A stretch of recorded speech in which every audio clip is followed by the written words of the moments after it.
Yo, handsome boy toleo jipya Nzidume mbavu sita kwenye microphone leo. Nipo na kijana, mtathibitisha nyinyi ni kijana wa hovyo au ni wa hovyo zaidi. Habari yako kijana? Nashukuru Mungu, naendelea vizuri, sina hili wala lile. Okay, nimeona tu. Vipi, yani wewe ni mzima kiakili, kiafya, kimwili? Ni mzima kimwili, kiafya sina uhakika.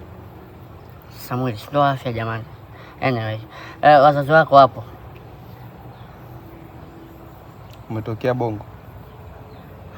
Ndio. Hata mimi naona umetokea Bongo. No, mimi nakuoji, naona unataka kunioji. Kwani unamhoji mwandishi? Kwani unadharau mamlaka? Wewe ni mtoto wa Sonko?